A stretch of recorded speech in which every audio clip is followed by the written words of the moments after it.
ஆண்டவர் பேசுகிறார் பேசுகிறார் பேசுகிறார்னு சொல்லி அநேகர் வஞ்சிக்கப்படுகிறார்கள். அல்லேலூயா. ஒருவருக்கும் தெரியாத ஒரு வசனம், ஒரு சத்தியம் தெரிஞ்சிட்டுனா ஆண்டவர் பேசினார் என்பதையும், அல்லது ஒரு குடும்பத்தை பற்றி நமக்கு தெரிஞ்சிட்டான்னா ஆண்டவர் பேசினார்னு சொல்லி அதுக்கு பதில் சொல்லுவதும், அப்படின்னு பல காரியங்களை நான் கண்டேன் இயேசுவின் நாமத்தினாலே. அதுக்கப்புறம் ஆண்டவர் பேசினாருன்னு சொல்லி வஞ்சிக்கப்பட்டு அநேகரை வஞ்சிக்கிறவர்கள், அல்லேலூயா, அவர்களுடைய மரணத்தையும் பார்த்திருக்கிறேன், அவர்களுடைய வாழ்க்கை முறைகளையும் பார்த்திருக்கிறேன். இயேசுவை குறித்து அறிய மாட்டாங்க, ஆனால் எல்லாருமே ஆண்டவர் பேசினார்னு சொல்லுவார்கள். இந்த சேர்மாதேவி சபையில் நான் வளர்ந்தேன். சேர்மாதி சபையில் கூட அநேகர், அல்லேலூயா, கல்வி கற்காதது ஒரு குறை கிடையாது, ஆனால் இயேசுவை பற்றி அறியாதது ஒரு குறை. இயேசுவை சிலுவையில் மரித்தார், நமக்காக அடக்கம் பண்ணப்பட்டார், உயிர்த்தாருங்கிற காரியமே தெரியாது. ஆனால் அந்த ஆத்துமா இயேசு பேசினார், கர்த்தர் பேசினார் அப்படின்னு சொல்லி அநேகர் வஞ்சிக்கப்பட்டதை நான் இப்போ உணர்கிறேன், அநேக காரியங்களில் உணர்கிறேன். ஆனால் ஒரு ஆள்கிட்ட பேசிக்கிட்டு இருந்தேன், கொஞ்சம் பிரதர் கொஞ்ச நேரம் பொறுங்க பிரதர், ஆண்டவர் என்கிட்ட பேசிகிட்டு இருக்காரு அப்படின்னு சொல்கிறார். இது எந்த வகையில் நியாயம்னு என்று எனக்கு தெரியலை. எந்த நியாயங்கிறத விட எந்த வகையில் இது சத்தியத்தின் பாதைன்னு தெரியல. நான் ராத்திரி முழுக்க ஆண்டவர் என்கிட்ட பேசிகிட்டு இருந்தார் அப்படின்னு சொன்னார் ஒரு ஆள். எல்லா காரியத்தையும் குறித்து என்கிட்ட பேசுவார் அப்படின்னு, அது சகஜமாக ஒரு மனுஷன் பேசுகிற மாதிரி அப்படி சொன்னாங்க. நீங்கள் ஆபிரகாமோடு எத்தனை தடவை பேசியிருப்பார்னு நினைக்கிறேன்னா, ஒரு 11 முறை 12 தடவை தான் ஆபிரகாமோடு கூட கர்த்தர் பேசினார். மோசையோடு கூட அதிகமாக பேசினாலும் இப்போ ஜனங்கள் தும்முனாலும் பேசினார், முழிச்சாலும் பேசினாருங்கிற மாதிரி ஆபிரகாமோடு கூடயோ மோசையோடு கூடயோ தானியலோடு கூட பேசலை. ஆனால் ஒரு தடவை பேசுகிற காரியங்கள் பல வருடங்களுக்கு ஆத்தும பலனாக இருந்தது அவர்களுக்கு. இந்த பேசினார்னு சொல்கிற காரியங்களில் அவங்க வஞ்சிக்கப்பட்டாலும் பரவாயில்ல, அநேக பக்திமான்களை வஞ்சிக்கப்படுகிறார்கள். அதற்காக தான் இந்த வீடியோவை நான் பேசுகிறேன். ஆண்டவர் அநேகர் பேச கேட்டிருக்கிறேன், ஆண்டவர் என்கிட்ட வசனத்தின் மூலமாய் பேசினார்னு சொல்லிட்டு கூட கேட்டிருக்கிறேன். ஆனால் அதனுடைய கிரியைகளை இல்லாதபடியும் அவர்கள் கனி கொடுக்காதவர்களாகவும் நான் கண்டேன். அவர்களை எதனால் அறிவீர்கள்? கனியினால் அறிவீர்கள். கனி கொடுக்காத அநேகர் ஆண்டவர் பேசினார்னு சொல்லி அநேகரை வஞ்சிப்பதை கண்டேன். நீ ஆண்டவர் பேசுனதை ஏன் தேடுறீங்க? அதான் நான் சொல்கிறேன். ஆனந்தா கேலக்சியில் ஒரு ஆள் மீட்டிங் நடத்துகிறார், நல்ல சத்தியத்தை பகிர்ந்து கொள்வார். அவர் சத்தியம் எனக்கு ரொம்ப பிடிக்கும். ஒரே வார்த்தையில் ஒரு சின்ன வார்த்தையை எடுத்து அவர் சரியான அர்த்தத்தின்படி அவர் போதிப்பார். ஆனால் அவர் சொன்ன முறைமைகளும் எனக்கு பயங்கரமான சங்கடமாக இருந்தது. என்னென்னா, நான் சென்னையில் இருந்து வருகிறேன், அது மறக்க முடியாது, என் வாழ்க்கையில் மறக்க முடியாத ஒரு அநீதியான அல்லது ஆண்டவர் பேசுகிறார்னு சொல்கிற வஞ்சிக்கக்கூடிய காரியங்கள். அவர் பேர் ஜோசப் என்கிற ஆள் ஆனந்தா கேலக்சியில் தென்காசியில் நடத்தினார் கொஞ்சம் வருஷங்களுக்கு முன்பாக. நான் ராத்திரி தென்காசியில் போய் ஜோம் பண்ணணுன்ட்டு நான் சென்னையில் உட்காந்து ஜோம் பண்ணிக்கிட்டு இருந்தேன். ஒரு 9 மணி இருக்கும். ஆண்டவர் என்கிட்ட அல்லேலூயா நான் உட்காந்துருந்த மேஜையில் எதிர்த்தால ஒரு சேர் இருக்குது, அந்த சேரில் வந்து உட்கார்ந்தாரு. என் வீட்டில் ஒரு டீ கொடுத்தாங்க, அந்த ரூமில் உட்காந்து உடனே கதவை அடைச்சிட்டாங்க. ஆண்டவர் வந்து உட்காந்து, நான் டீயை பாதி குடிச்சிட்டு வச்சேன், ஆண்டவர் பாதி குடிச்சிட்டு வச்சார். இப்படி நாங்களாக தான் ஒருத்தருக்கு ஒருத்தர் டீயை குடிச்சிக்கிட்டு இருந்தோம். உண்மையில் நான் சொன்னது உண்மை, நிரூபிக்கிறதுக்கு ஆள் இருக்கு. உடனே அவர் சொன்னார், நாளைக்கு மரியாதை குறித்து இந்த வசனங்களை பேச வேண்டும் என்று என்கிட்ட பேசினார் அப்படின்னு சொன்னார். உடனே நான் கண்ணை பொத்துனேன். உடனே சூட்கேஸை எடுத்துகிட்டு கண்ணை பொத்துனேன். நான் அல்லையா பஸ்ஸில் கோயம்பேடு பஸ் ஸ்டாண்டில் போய் ஏறணுன்ட்டு வந்தேன். ஆனால் கண்ணை முழிச்சு பார்க்க, நாங்கள் ஆவியில் வந்தேன்னா மாம்சத்தில் இருந்தேன்னு தெரியல, நாங்கள் திருநெல்வேலி பஸ் ஸ்டாண்டில் நின்னேன் அப்படின்னு சொன்னார். உடனே அவர் இங்கே வந்து நடத்திக்கிட்டு இருந்தார். கொஞ்ச நாளாகவே வாரமோ ஒரு மாதத்துக்கு ஒரு தடவை ஒரு மீட்டிங் நடத்திக்கிட்டே இருந்தார். அநேக ஜனங்கள் போனார்கள், அவ்வளோ பேரும் வஞ்சிக்கப்பட்டார்கள். ஆனால் அவர் ஆவியில் அப்படி கடந்து போடுறது எப்படி தான் ஆக்சிடெண்ட்டில் போய் மாற்றினாரோ தெரியல, ஆக்சிடெண்ட்டில் இறந்து போயிட்டார் அந்த ஆள். இதே மாதிரி நிறைய ஆட்கள் பேசுகிறத நான் பார்த்துருக்கிறேன். நிறைய ஆட்கள் அவங்க சுய புத்தியை, சுய அறிவுகளை, அல்லலியா தன் ஏவுதல்களை, அல்லலியா பூமிக்கு அடுத்த காரியங்களை, தேவன் பேசாத காரியத்தை பேசினன்னு சொல்லி அநேகரை வஞ்சிக்கிறதை நான் என் வாழ்க்கையில் என்னுடைய 30 வருட ஊழியத்தில் கண்டிருக்கிறேன். ஆனால் அவர்களுடைய மரணத்தையும் பார்த்திருக்கிறேன். கொடிய மரணமாக இருந்தது. அது என்னது, புளியறையில் ஒரு தீர்க்கதரிசி இருந்தாங்க, அவங்க ஆண்டவர் பேசினான்னு சொன்னாங்க. இந்த மேலாரத்தில் ஒரு சிஸ்டர், 2 சிஸ்டர் இருந்தாங்க, சாந்தி இன்னொன்று இந்திரா. அப்படி வரிசையாக நிறைய இடங்களில், சுரண்டையில் 2 பேர் இருந்தாங்க. அதில் அடைக்கலப்பட்டினத்தில் ஒரு சர்ச்சுக்கு தெம்பரம், ஒரு அடவரம் ஒரு வீட்டில் ஒரு பெண் இருந்தாங்க. ஆலங்குளத்தில் 2-3 பேர் இப்படி ஆண்டவர் பேசுகிறாருன்னு சொன்னாங்க. இப்படி அநேக ஊர்களுக்கு தகுந்தபடி வஞ்சிக்க எவ்வளவு தூரம் நம்மளால் வஞ்சிக்க முடியுமோ அவ்வளோ தூரம் ஆண்டவர் பேசினார்னு சொல்லி அநேகரை வஞ்சிப்பதை கண்டேன். இது தேவ துரோகம் மட்டுமல்ல, அநேகரை வழிவிலகச் செய்கிற காரியங்கள். இந்த வழிவிலகி இவர்கள் வேதவசனத்தை கைகொள்ளாமல், தேவனை தேடாமல், இவர்களுடைய நோக்கம் யாராவது நம்மளை பற்றி 2 வார்த்தை கிளிஜோசியம் சொல்ல மாட்டாங்களா அப்படின்ட்டு அநேக வீடுகளை தேடி போகிற ஜனங்களை பார்த்தேன். ஆனால் இப்போ கொஞ்சம் குறைஞ்சிருக்கு இயேசுவின் நாமத்தினாலே, கர்த்தருடைய கிருபையினாலே. அப்படி ஆட்கள் ரொம்ப, ஆனால் இப்போ இருக்கிறவங்க இருக்கிறாங்க. இவர்கள் எல்லாம் துணிகரக்காரர்கள், துணிகரமாய் தேவனை அறியாத மூடர்கள். எப்படி பேசுவாருங்கிறத நான் இன்னைக்கு சொல்லக்கூடிய சத்தியம். இங்கே பழைய ஏற்பாடில் தன்னுடைய சித்தத்தை, தன்னுடைய திட்டங்களை மனிதருக்கு வெளிப்படுத்தும்படியாய் தேவன் பல கோணங்களிலே வெளியே இருந்து பேசினார். ஆனால் புதிய ஏற்பாடு வரும்பொழுது வெளியே இருந்து பேசல. நான் தேவன் தங்கும் ஆலயம், ஆவியானவர் எனக்குள்ளே வாசம் பண்ணுகிறார், நான் செய்ய வேண்டிய காரியங்களை எனக்குள் என்று இருந்து உணர்த்துவித்து, அல்லலியா உள்ளான மனுஷன் நான் தேறினவனாய் இருந்தால், உள்ளான மனுஷன்ல நான் வல்லமையாய் பலப்பட்டிருந்தால், நான் வசனத்துக்காய் கரையங்கட்டி இருந்தால், என் நோக்கமும் திட்டமும் பரலோக ராஜ்யத்துக்கு அடுத்ததாக இருந்தால், என்னை ஆளுகை செய்கிறவர் பரிசுத்த ஆவியானவராய் இருந்தால், என்னுடைய காரியங்களை குறித்து அவர் பேசுவார். ஒரு ஊழியம் செய்கிறவனாய் இருந்தால் விசுவாசிகளை குறித்தும் ஊழியங்களை குறித்தும் தேவ திட்டங்களை குறித்தும் தேவன் உள்ளிருந்து பேசுவார். ஆனால் உள்ளிருந்து பேசுவது, இன்னைக்கு அநேகர் பேசுறான்னு சொல்லுவது பூரா அடுத்தவங்களுக்கு தான் சொல்றாங்களே தவிர, தான் வீட்டில் நடக்கக்கூடிய ஒரு காரியமாவது தேவன் பேசினார்னு சொல்லுவதை கேட்கல. வீட்டில் வெள்ளம் ஓடிக்கிட்டு இருக்கு, ஆனால் எல்லாம் பேசுனதும் அடுத்தவங்களுக்கு தான் பேசுனதாய் சொல்லுகிறார்கள். நான் சபை நடத்துகிறேன், கொஞ்சம் ஆட்களை வைத்து பல வருடங்களாய் நடத்துகிறேன். நடக்க போகிற காரியங்களை முதல்லையே அலலியா நடக்க போகுதுன்னு சொல்லி பேசின காரியங்கள் எல்லாம் நடந்து கொண்டு இருக்கிறது. அதனால் நான் ஆண்டவர் பேசினாருங்கிறதுக்கு பெருமைப்படுவதற்காக அல்ல. எத்தனையோ சத்தியங்களை தேவன் வெளிப்படுத்தினார். சபைக்கு வராத அநேக சத்தியங்களை எனக்கு கொடுத்த, என் ஆத்மாவில் வைத்த சத்தியங்களை ஒவ்வொரு இருதயத்திலும் கொடுத்து, அது அந்த ஆத்மாவை, அந்த குடும்பங்களை அல்லலியா சாப பிடியிலிருந்து, பாவ பிடியிலிருந்து விடுதலையாக்கினதை நான் உணர்ந்தேன். எவனோ ஒரு லூஸ் பாஸ்டர்னு ஒருத்தர் எழுதினாங்கக்காக அந்த அளவுக்கு அறிவில்லாத அநேக ஊழியர்கள், பாஸ்டர்கள் இருக்கிறதை கண்டேன். என்ன நடக்குங்கிறதே புரிந்து கொள்ள ஒரு சத்தியத்தை போட்டிருந்தா அதில் ரிப்ளை எழுதியிருக்கிறார் நியூஸ் வாசர். அப்போ எந்த அளவுக்கு அந்த மூடர் பலவீனமாக இருக்கிறார்கள், தேவனை அறியாத குருடராக இருக்கிறார்கள் மட்டும் இந்த தெளிவாய் சொல்ல முடியும். அந்த சிலுவை உபதேசத்தை புரியாதபடி நீ தேவ ஆவியானவரை பெற்றுக்கொள்வது கூடாத காரியம். நீ சிலுவை உபதேசத்தில் தன்னை பூரணமாய் அர்ப்பணித்து நீ மனம் திரும்பி பாவ மன்னிப்பின் நிச்சயத்தை பெற்றால்தான் உங்களுக்குள்ள பரிசுத்த ஆவியானவருடைய தன்மை வரும். அதுக்கப்புறம் நீங்கள் வேதவசனத்துக்கு கரையம் கட்டணும். உன் வாழ்க்கையெல்லாம் வேதவசனத்தின் கட்டுப்பாடுக்குள்ளே வரணும். நீ வேதவசனத்தை வாஞ்சிக்கிறவனாக இருக்கணும்.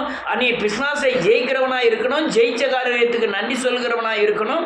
பல காரியங்கள் பிசாசின் கிரியைகளை ஜெயிக்கிறதுக்கு வேதவசனத்தை நீங்கள் பயன்படுத்தி இருந்தால் தேவன் உங்கள் குடும்ப காரியத்தையும் உங்களுக்கு வரப்போகிற காரியங்களையும் தெளிவாய் போதிப்பார். அநேகர் அல்லலியா பேசுகிற காரியங்களை அடுத்தவங்களை குறித்து தான் பேசுகிறாங்க. தனக்கு என்ன இல்லைன்னா உலகத்தை குறித்து பேசுகிறார்கள். பணம் வரப்போகுது, மாடு வரப்போகுது, ஆடு வரப்போகுது, வீடு வாங்க போகிற, தொழிலில் முன்னேற்றம் வரப்போகுது. இதுக்காக தேவன் வரவில்லை. யாரையும் பண்ணையாராக்கிறதுக்காக இயேசு கிறிஸ்து வரல. பாவத்தை குறித்தும் நீதியை குறித்தும் நியாய தீர்ப்பை குறித்தும் கண்டித்து உணர்த்தும்படியாக தான் தேவன் பேசுகிறார். இதெல்லாம் இந்த இப்போ உலகத்தில் நடந்துக்கிட்டு இருக்க காரியம். இப்போ நான் சொன்னது காரியம் எல்லாமே. இப்போ ஏன்ட்ட நான் ஊழியனாக இருக்கிறேன், நான் ஏன்ட்ட பேசுகிறாருன்னா, ஜனங்கள் எங்கெல்லாம் பாவத்தைக்கு மீறுகிறார்களோ, எங்கெல்லாம் காயப்பட போகிறார்களோ, எங்கெல்லாம் அவங்க சத்தியத்துக்கு மீறுறாங்களோ, அல்லது நான் எங்கே சத்தியத்துக்கு மீறுகிறேனோ, அல்லது என் குடும்பம் எப்போது சத்தியத்துக்கு மீறுகிறதோ, அதுக்கு எப்படியெல்லாம் நடக்கணும், எப்படியெல்லாம் ஆலோசனை சொல்லணும், எப்படியெல்லாம் அவங்களுக்கு ட்ரீட்மெண்ட் கொடுக்கணும், அவங்களை தேவனுக்குள்ளாக திருப்பணுங்கிறத ஒரு ஊழியனோடு கூட பேசுவார். ஆனால் ஊழியனோடு இன்னைக்கு வியாபாரத்துக்காக ஜெபமே தனியாக நடக்கப்படுகிறது. வியாபாரத்துக்காக, பிஸ்னஸ்க்காக ஜபங்கள், இதெல்லாம் ஆண்டவர் அப்படி பேசினார் இப்படி பேசினார்னு அவங்க கிளுகிழு போட்டு பணத்துக்காக தான். இதுக்காகலாம் தேவன் வரவில்லை. நீ தேவனுடைய ராஜ்யத்தையும் நீதியும் தேடு, சகலமும் கூட கொடுக்கப்படும்.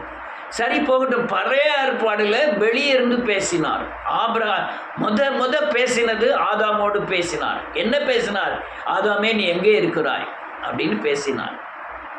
அதுக்கப்புறம் காயினோடு பேசினார். வெளியே இருந்தால் சத்தம் கேட்டது, ஆதாமுக்கும் வெளியே இருந்தால் சத்தம் கேட்டது.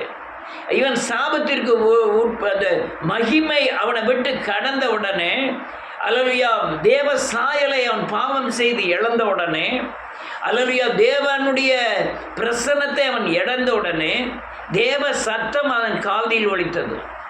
ஆனால் நீ இந்த பழத்தை சாப்பிடக்கூடாதுலாம் பேசினது அந்தரங்கத்தில் பேசினார். காயினோடு பேசினார், உன்னுடைய சகோதரன் எங்கே என்று பேசினார். ஆபிரகாமோடு பேசினார், கர்த்தர் வெளியே இருந்தால் பேசினார். மோசேயோட அக்னி ஸ்தம்பமாய் இருந்து பேசினார். இப்படி பல கோணங்களிலே ஜனங்களோடு வெளியே இருந்து பேசினார். நீங்கள் ஆசாரியனாகிய அல்லேலூயா நன்றி, இந்த வெளியே இருந்து வருகிற சத்தம் இப்போ உட்கார்ந்தா பேசுறாரு, எந்திரிச்சா பேசுறாரு, நடந்தா பேசுறாரு மாதிரி தான் ஆட்கள் பேசுறாங்க. எந்திரிச்சாலும் உட்கார்ந்தாலும் பேசுறதுக்காக ஆவியானவர் கொடுக்கப்படலை. ஆனால் பழைய ஏற்பாடுகளில் நான் பேசின காரியங்களை இப்போ புதிய ஏற்பாடு ஒப்பிட்டு பார்த்தீங்கன்னா, அதில் ஆபிரகாமோடு கூட 10 தடவை 12 தடவை தான் பேசியிருக்கிறார். மோசையோடு பேசினது அல்லையா குறிப்பிட்ட தேவைக்கு ஏற்றார் போல, அவனுடைய பிரச்சனைகளுக்கு ஏற்றார் போல தேவன் பேசினான். யாக்கோபோடு தேவன் பேசினான், அந்தந்த காலத்துக்கு ஏற்றபடி பேசினான். இப்படி நீ அல்லையா, நீ ஆசாரியன் ஆரோன், இவங்க ஆசாரிய ஊழியம் வந்த பிறகு அவங்க ஆசாரிய வஸ்திரம் தரித்திருக்கும் போது அவங்க அல்லலியா மார்பகத்திலே 9 அல்லலியா கற்கள் பதிக்கப்பட்டிருக்கும். அதில் மார்பில் 2 சைடிலையும் 2 ஊரின் தும்மிங்கிற கற்கள் பதிக்கப்பட்டிருக்கிறோம். இது ஒரு காரியம் நடக்க வேணும்னா கர்த்தர்கிட்ட போய் ஜெபம் பண்ணுவாங்க. ஆண்டவரே நடக்கணுமா, நான் யுத்தத்துக்கு போகணுமா அப்படின்னு ஊரின் தும்மியுமே வச்சு இந்த ராஜாக்கள் அல்லலுயா ஊழியர்கள் அல்லலுயா ஆசரிப்பு கூடாரத்தில் போய் நின்று தேவன்கிட்ட ஜெபம் பண்ணுவாங்க.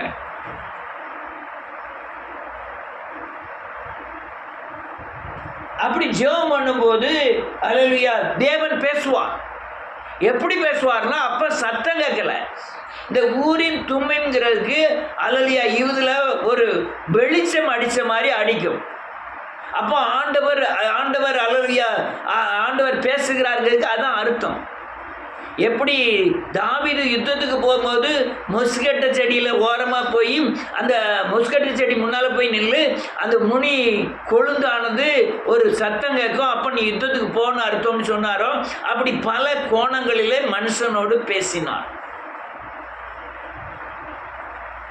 நீங்கள் அந்த ஊரின் தும்மியுமே வச்சு தான் அல்லலியா அநேக ராஜாக்கள் ஆசாரியன் மூலமாய் ராஜாக்கள் ஆட்சி செய்தார்கள்.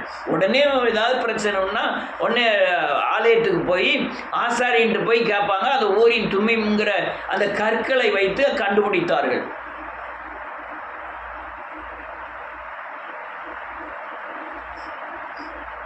ஒரு வசனத்தை வாசிப்போமே.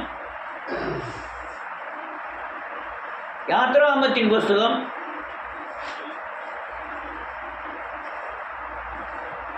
14 நிமிஷம் ஆச்சு, 15 நிமிஷம். யாத்திராகமத்தின் புஸ்தகம் 33வது அதிகாரம் 13வது வசனத்தில் 9வது வசனத்திலிருந்து.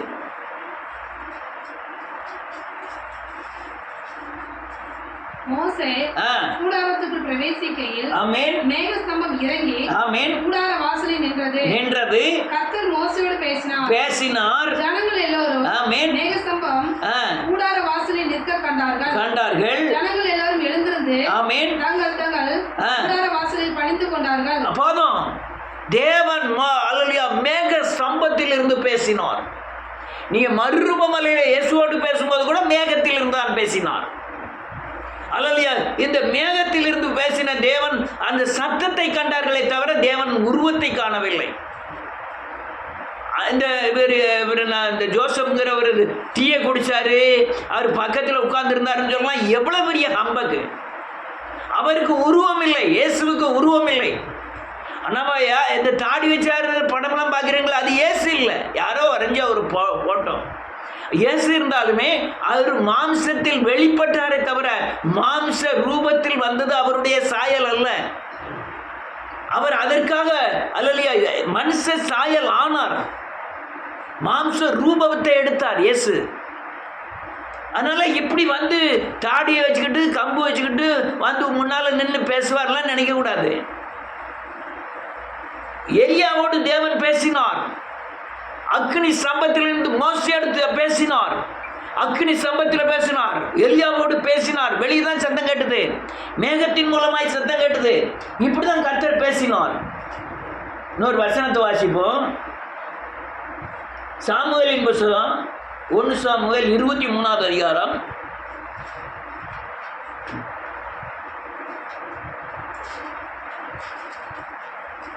9வது வசனத்திலிருந்து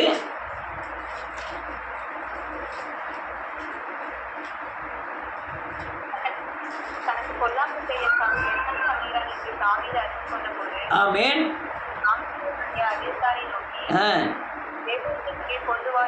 ஆமென். ஆமென்.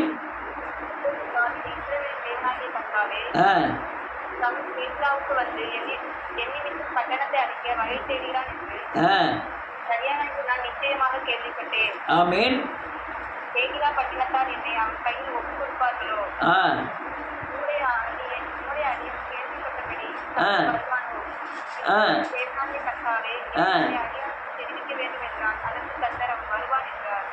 போதும், வாசிக்கிற நேரம் இல்லை. நல்ல ஏபேத் வஸ்திரத்தின் மூலமாய் பேசினார்னு நம்ம வாசிக்கிறோம். அதே ராஜாக்கள் புஸ்தகத்தில் இந்த ஏபேத்தை அல்லேலூயா ஒரு உருவம் செஞ்சு கும்பிட ஆரம்பிச்சாங்க. ஏபேத் என்பது ஒரு வஸ்திரம். அதில் தான் தும்மிம் ஊரிம்ங்கிற அல்லேலூயா அந்த கற்கள் பதிக்கப்பட்டிருக்கும். அந்த கற்களின் மூலமாய் அந்த வெளிச்சம் அடிச்சுக்கிட்டு இருக்கும். அப்படிதான் கண்டுபிடித்தார்கள் தேவனுடைய பேச்சை. பிறகு வந்தோன்னா ஞான திருஷ்டிக்காரர்கள் இருந்தார்கள். ஞான திருஷ்டி என்றால் பிறர் மனதில் உள்ளதை சொல்லுவது, கடந்த காலம் நிகழ்காலம் எல்லாத்தையும், வருங்காலத்தை மனசில் உள்ளதை. இப்போ உள்ள சில ஆட்கள் அல்லேலூயா இந்த இந்துக்களில் கூட சில புறஜாதிகள் செய்கிற மாதிரி மனசில் நினைக்கிறத சொல்லக்கூடிய ஞானத்தை பெற்ற திருஷ்டிக்காரர்கள் இருந்தார்கள். அது தவறான வார்த்தைகளாக கூட மாறி போகக்கூடும். நம்ம என்ன செஞ்சிருக்கோம்னு சொல்லுவாங்களே தவிர என்ன செய்ய வேண்டும் என்பதை சொல்லக்கூடிய பலன் யாருக்கும் இருக்கிற மாதிரி தெரியல. ஆனால் கர்த்தர் ஞான திருஷ்டி மூலமாய் பேசினார். இன்னைக்கு அநேக கிறிஸ்தவர்கள், உண்மையுள்ள கிறிஸ்தவர்கள் ஞான திருஷ்டி மூலமாய்த்தான். ஞானம் என்றால் அறிவு, ஞானம். திருஷ்டி என்பது தரிசிப்பது. இந்த ஞானத்தின் மூலமாய் எதிர்காலத்தை தரிசித்து நடத்தல், ஞான திருஷ்டி அடைதல். மனதில் உள்ளது அப்படியே அதை வச்சு தான் இப்போ அந்த கள்ள தீர்க்கதரிசிகள்லாம் பொய்யான அந்த கள்ள தீர்க்க தரிசனங்களை சொல்லுகிறார்கள். இந்த ஞான திருஷ்டி அந்த அசுத்தாவியின் மரங்களை பெற்று அப்படிலாம் பேச ஆரம்பிக்கிறாங்க. அல்லேலூயா. இன்னொரு வசனத்தை வாசிப்போம் இயேசுவின் நாமத்தினால. 1 சாமுவேலின் புத்தகம் 9வது அதிகாரம் 9லேருந்து வாசிக்கலாம். 1 சாமுவேல் 9வது அதிகாரம் 9லேருந்து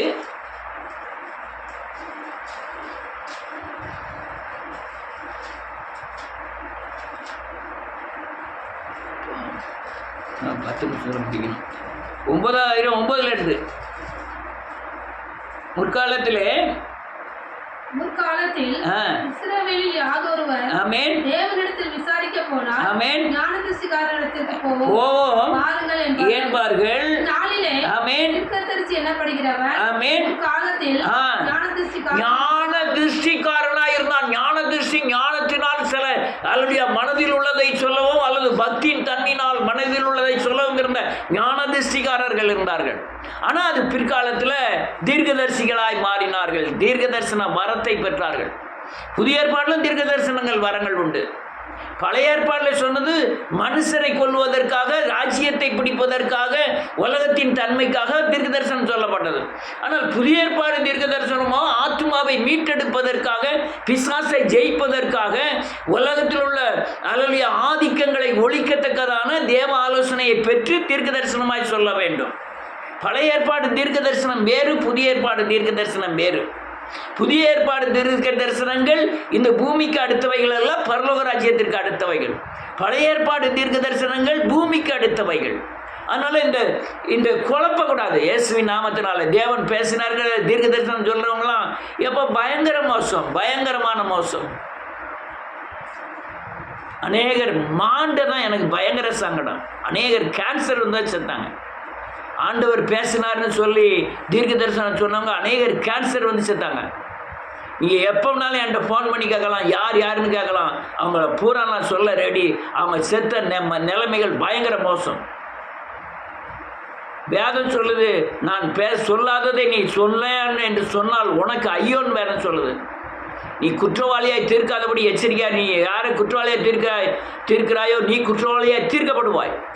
நான் இதுக்காக தான் அந்த தீர்க்கதரிசனம் நம்புறதை விட எச்சரிக்கையாக இருப்பேன். தேவன் பேசினார் அல்லது உணர்த்தினார் அல்லது நடத்தினார்ங்கிற சொல்கிறத ரொம்ப எச்சரிக்கையாக இருப்பேன். ஏன்னா அது நியாய தீர்ப்புக்கு வந்துடும். அநேகர் நம்மளை மேன்மையாக கொண்டு வருவாங்க, மேன்மையாக அநேகர் நினைக்கட்டும்னு சொல்லியே ஆண்டவர் பேசுகிறான்னு சொல்கிறாங்க. எவ்வளோ மதீனமான காரியங்கள். அல்லையா, எளிய பெரிய தீர்க்கதரிசியாக இருந்தான். அவன் செஞ்சதை பாருங்க. ராஜாக்கள் 1 ராஜாக்கள் என் பசங்க 17வது அதிகாரம் முதல் 1, 2, 3.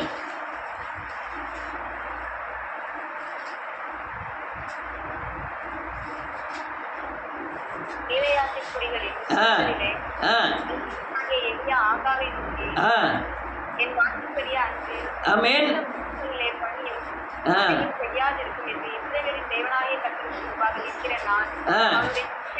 இதுதான் போதும். இதுதான் தீர்க்க தரிசனம்.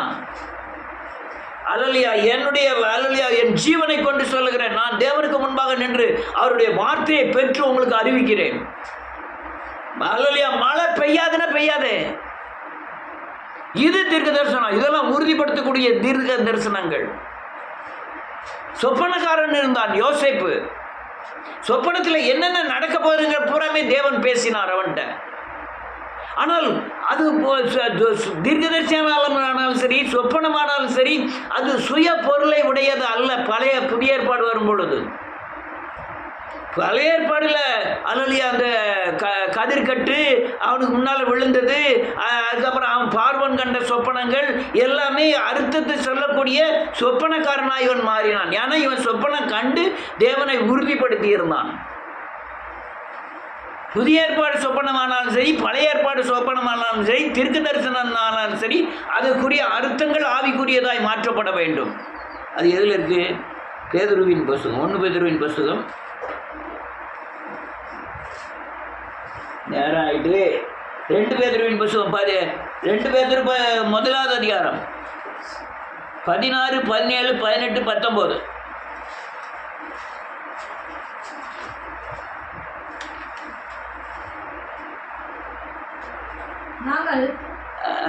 ஒரு நிமிஷம் 19 வாசிப்போம்.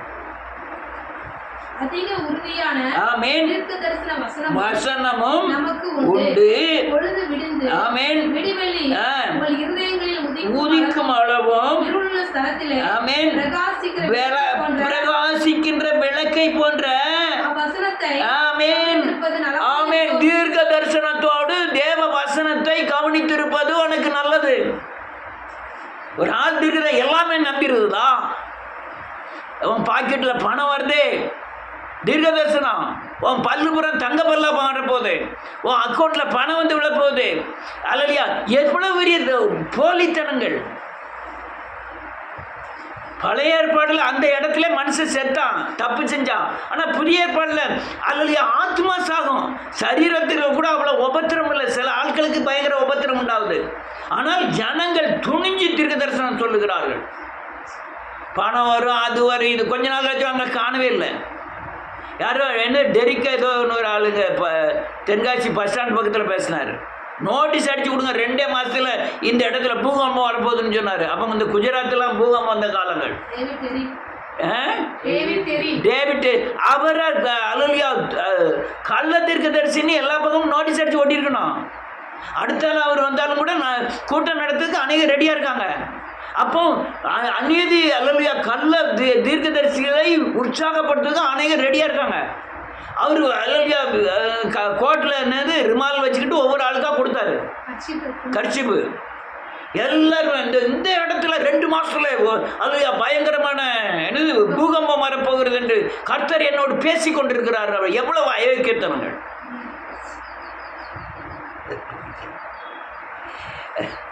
அடுத்த என்ன எழுதிருக்கு?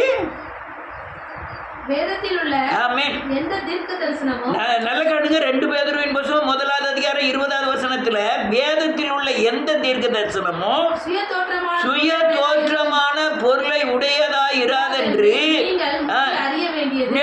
அதுக்கு அர்த்தம் முந்தி என்ன அறியணும்? வேத வசனத்துக்கு ஒப்பிட்டு அந்த தோற்றத்தை வேத வசனத்தோடு ஒப்பிட்டு வெளிப்படுத்த உங்களுக்கு ஆவியானவரை பெற்றிருக்க வேண்டும். அடுத்தல தீர்க்க தரிசனமானது ஒரு காலத்திலும் மனுஷனுடைய சித்தத்தினாலே உண்டாகவில்லை. தேவனுடைய பரிசுத்த மனுஷர்கள் பரிசுத்த ஆவியினாலே ஏவப்பட்டு பேசினார்கள். அப்படிதான் பேசினார்கள். நான் சொன்னது போல நடந்தது. அதுக்காண்டி எனக்கு மேன்மை ஒன்றுமல்ல. ஆனால் தேவன் என்னோடு இருக்கிறாருங்கிற உறுதி அதுதான். ஒரு ஊழியக்காரன் பேசுறது அல்லையா வழிபடத்தில் பேசுகிற காரியங்கள் நடந்ததுன்னா அவனோடு கர்த்தர் இருக்கிறார். அதில் மேன்மை என்ன இருக்கு? இப்படிதான் பழைய ஏற்பாடுல தேவன் வெளியே சத்தத்தோடு பேசினார், மேகத்திலிருந்து பேசினார், அக்கடியிலிருந்து பேசினார், ஊரின் தும்மி மூலமாய் பேசினார், ஞான திருஷ்டி மூலமாய் பேசினார், தீர்க்க தரிசனங்கள் மூலமாய் பேசினார். ஆனால் புதிய ஏற்பாடு வரும்போது அப்படி பேசலை. புதிய ஏற்பாடு போது அலுவலியா அடுத்தவனை குறித்து அதிகமாக பேசலை. தேவன் புதிய ஏற்பாடு வரும் பொழுதோ வாசிக்கலாம். யோவான் எழுதின சுவிசேஷம் 14வது அதிகாரம்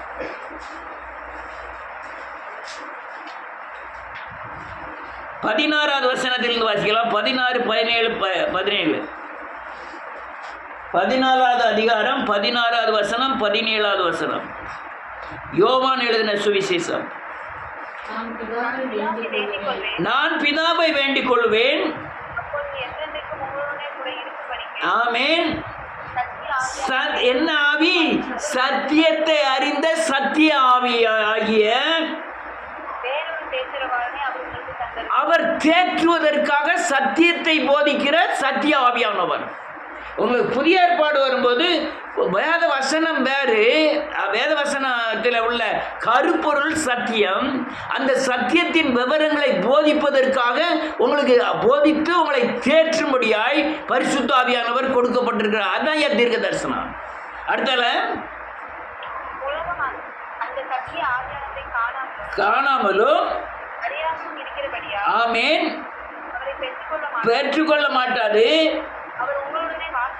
ஆமென். இதுதான் பிரச்சனை.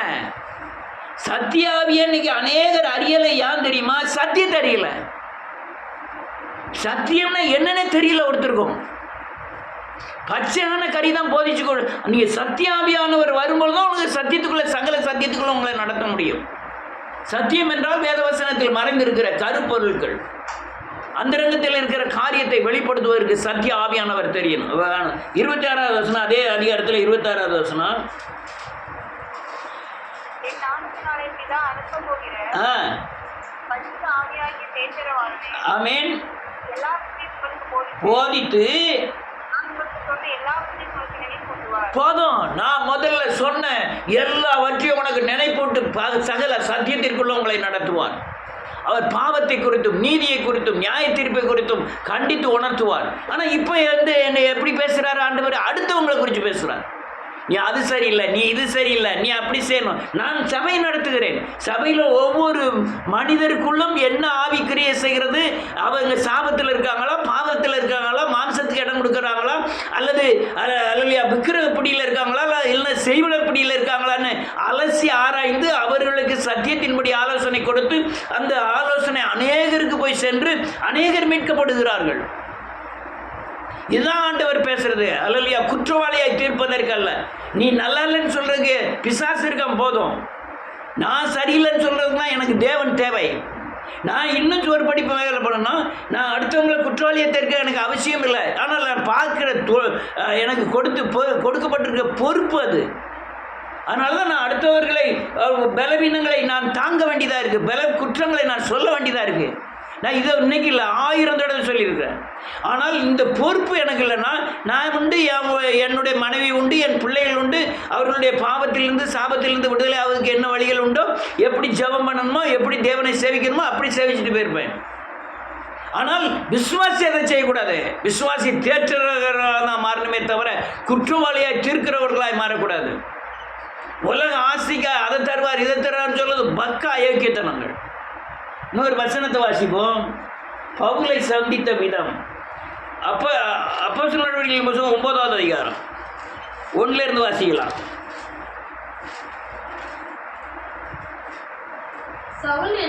சவுல் என்பவன் இன்னும் கர்த்தருடைய பயமுறுத்தி ஆசாரியத்துக்கு போய் இந்த மார்க்கத்தாராகிய புருஷரையாகிலும் சிறியலையாகிலும் தான் கண்டுபிடித்தால் கட்டி கொண்டு வரும்படி தமஸ்குவில் உள்ள ஜெப ஆலயங்களுக்கு நிருபங்களை கேட்டு வாங்கினார்.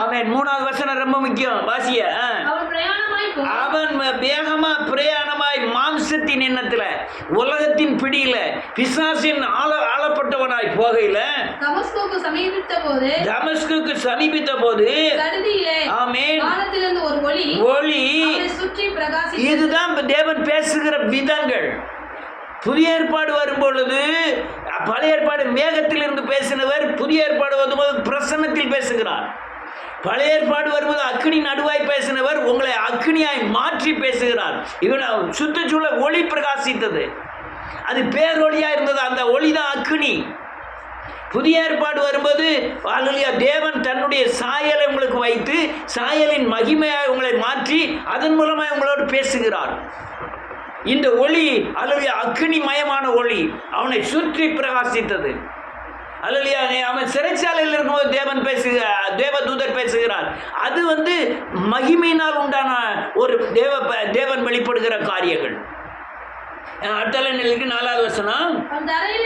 ஆமென். அப்பொழுது சவுலே சவுலே ஆமென் நீ ஏன் என்னை துன்பப்படுத்துகிறாய் என்று ஆமென் தன்னுடனே சொல்லுகிற ஆமென் சத்தத்தை கேட்டான். அந்த ஒளி அவனை சுற்றி அக்னியாய் பிரகாசித்த ஒளி பேச ஆரம்பிக்கிறது.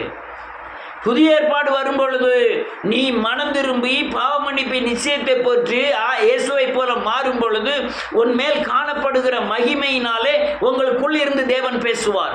நீ மகிமையாய் மாறி தேவனுக்கு வைராக்கியம் பாராட்டி தேவனுக்காய் ஓடணும்னு உனக்கு அழைப்பு இருந்திருந்தால் அல்லது தேவன் அக்னியால் நிரப்பி இருந்தால் அந்த அக்னி மூலமாய் உங்களுக்கு பேசுவார். பழைய ஏற்பாடுகளே முள்செடியிலே மோசையோடு கூட பேசினவர், புதிய ஏற்பாடுகளே நீங்கள் அக்னியாய் மாறினால் உங்களோடு பேசுவார். நான் பல காரியங்களில் ஆச்சரியப்பட்டிருக்கேன். நான் மேன்மைக்காக சொல்ல, நான் பேசுகிற அநேக வார்த்தைகள் நடந்துக்கிட்டே இருக்கு. நான் இந்த திடீர்னு ஒரு நாள் பிரசங்கத்தில் நான் சீக்கிரம் இந்த ஊரை விட்டு உலகத்தை விட்டு போயிருந்தாலும் போயிருந்தேன் அப்படின்னு சொன்ன பிறகு யோசனை பண்ணேன். ஐயோ, நான் சொன்னது பூரா நடந்துக்கிட்டு இருக்கு, இது நடந்துடக்கூடாதேங்கிறத நான் சொல்லிட்டு இருந்தேன். யாரோ சொன்னாங்க அப்படிலாம் நடக்காதுண்ணே அப்படின்னு. யாரு? ஏவாள்.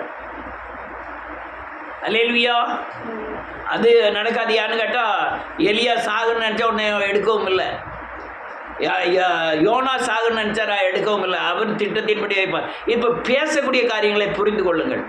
நீ அக்கினி மகிமையாய் இயேசுவின் சாயல் கோப்பையால் மகிமையாய் மாறினால் உங்களுக்குள்ளே இருந்து பேசுவார். உணர்வின் அடிப்படையில் தேவ சாயலாய் மாறினால் உங்களுக்குள்ளே இருந்து பேசுவார். அக்கினி ஜுவாலையாய் மாறினால் உங்களோடு இருந்து பேசுவார்.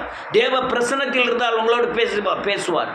அல்லேலூயா. நன்றியோருடைய சிறைச்சாலையில் பேதுரு இருக்கும்போது, பவுல் இருக்கும்போது தேவ தூதன் வந்து பேசினது காரியம்லாம் தேவ பிரசன்னத்தினால் பேசினான்.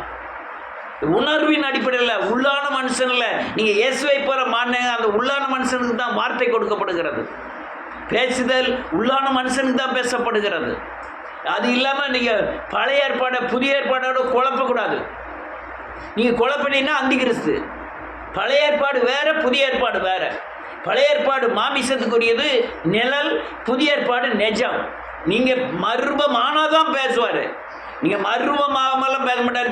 பவுல் மறுரூபமாகலை. அவன்கிட்ட பேசின காரணம் அந்த ஒளி அவனை அல்லேலூயா நன்றியோடு கூட தூக்கிறேன், அவனை பரிசுத்தமாக்கியது. அதுக்கப்புறம் அவனுக்கு கண்ணே தெரியல. அதுக்கு காரணம் என்னென்னா அல்லேலூயா அந்த உலகத்தின் அல்லேலூயா அந்தகார இருள் அதை நீக்கும்படியாக 3 நாள் அவன் இருந்தான். அதுக்கப்புறம் பிரகாசமான மனக்கண்கள் திறக்கப்பட்டது.